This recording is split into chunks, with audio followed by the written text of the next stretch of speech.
ఈరోజు దేవుని వాగ్దానంతో నేను మీ ముందుకు వచ్చాను. ఈరోజు దేవుని వాగ్దానము కీర్తన గ్రంథము 37వ అధ్యాయము 34వ వచనము.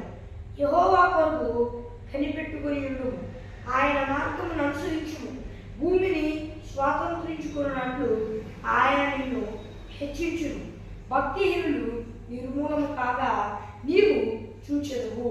మరి ఫ్రెండ్స్, ఈరోజు దేవుని వాగ్దానము, మరి దేవుడు కొన్ని విషయాలు మీతో మాట్లాడుతున్నాడు.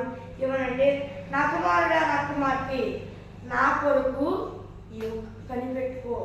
తప్పకుండా నా తండ్రి నా జీవితంలో కొరకు చూపిస్తాడు, తప్పకుండా నా తండ్రి హెచ్చిస్తాడు అని నువ్వు కనిపెట్టుకుని ఉండు. భయపడదాకా నా కుమారుడా, నా కుమార్తె, నా మార్గాన్ని అనుసరించు అని నమ్మకం పెట్టుకుంటా. తప్పుడు పనులు చేయక నా మార్గాన్ని అనుసరించు. నా మార్గాన్ని నువ్వు అనుసరించినప్పుడు, నాకు కనిపెట్టినప్పుడు ఏం జరిగింది అంటే, నేను భూమిని స్వాతంత్రించుకునేటట్లుగా నేను నిన్ను హెచ్చిస్తాను. నేను అనేక జనములకు ఆశీర్వాదకరంగా నిన్ను మారుస్తాను. అలాగే ఈ సమయం ముందు ఎవరైతే భక్తిహీనులు నిన్ను ఇబ్బంది పెడుతున్నారో వారు నిర్మూలము కాగా వాళ్ళని నేను నిర్మూలన చేస్తా. అది కూడా ఎప్పుడో కాదు, నీ కళ్ళ ఎదుటే నేను నిర్మూలన చేస్తా. అది నువ్వు చూస్తావు అని దేవుడు సెలవిస్తున్నాడు. ఫ్రెండ్స్, మరి ఎవరు ఎలాంటి పరిస్థితులతో ఉన్నారో నాకైతే తెలియదు, కానీ మరి దేవుడు సెలవిస్తున్న మాట నమ్మండి. నమ్ముట నీ వలన అయితే నమ్మువానికి సమస్తం సాధ్యమే అని దేవుడు సెలవిస్తున్నాడు. మరి దేవుడు సెలవిస్తున్న మాటను నమ్మండి. నమ్మిని అలా దేవుడు తప్పకుండా కొరకు చూపిస్తాడు. దేవుడు సెలవిస్తున్నాడు, ఆ కొరకు కనిపెట్టుకుని నా కుమారుడా, నా కుమార్తె అని. మీరు భయపడవాలండి. ఎవరు కూడా మిమ్మల్ని ఇప్పుడు ఏవైతే భక్తిహీనులే కాదు, ఏ సమస్యలు అయితే హింసిస్తున్నాయో ఆ సమస్యలలో సాతానుగాడే మిమ్మల్ని ఇబ్బంది పెడతాడు. ఆ సాతానుగాడి త్వరలో ఉండడు, మీ ముందే వాడిని నిర్మూలన చేస్తాడు. ఎలాగంటే ఆయన నిర్మూలన చేయబోయే సమయం ఉంటుంది, ఆ సమయం నిర్మూలన చేస్తాడు. అది మీరు కళ్ళారా చూస్తారు. భయపడవాకండి. మరి ఇది ఫ్రెండ్స్, ఈరోజు దేవుని వాగ్దానం. మరి దేవుని కొరకు కనిపెట్టుకోండి. మరి కొంతకాలం కనిపెట్టుకొని కొంతకాలం కనిపెట్టుకోకుండా ఉండవాకండి. సౌలు అలాగే చేశాడు. సమయాలు దేవుని ప్రవక్త అంటే తనలో దేవుడు ఉంటాడు. దేవుడి కొరకు దేవుడు ముందే చెప్పాడు.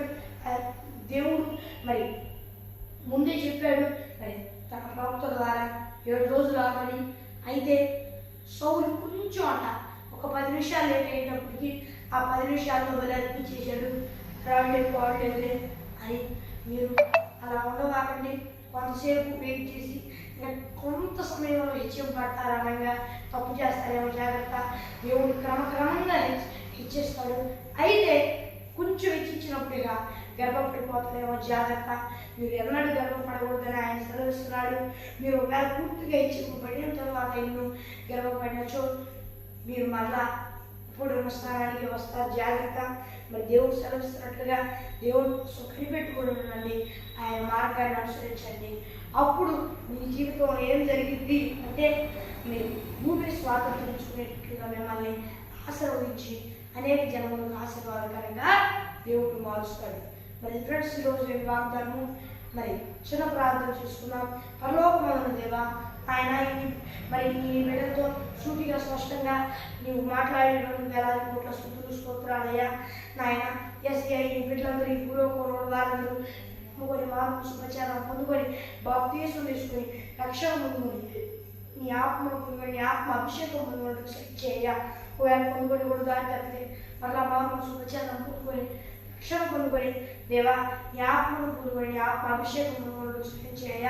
దుష్టుని లైపరుస్తూ ఉన్నానయ్యా. ప్రతి ఒక్క దుష్టుని దేవా మరి నీవే సాయం చేయమని వేడుకుంటూ, నీవే సూటిగా స్పష్టంగా నీ బిడ్డలతో మాట్లాడుకుంటూ ప్రార్థిస్తూ ఏ సంవత్సరం నా దేవంలో నమ్మకమే. మరి ఫ్రెండ్స్, రోజు వాగ్దానం మరి మీ ప్రార్థన వరకు ఇక్కడ కనిపిస్తున్నా +91 630 960 89 అనే నెంబర్కి కాల్ చేయండి. అలాగే మరి ఒకసారి ఇంగ్లీష్లో చెప్పాను, +91 6305 9600 89 అనే నెంబర్కి కాల్ చేయండి. మరి ఒక వాగ్దానంతో మళ్ళీ కలుద్దాం. అందరికీ తోడని నడిపించింది. ఆమె ప్రైజ్ లార్డ్.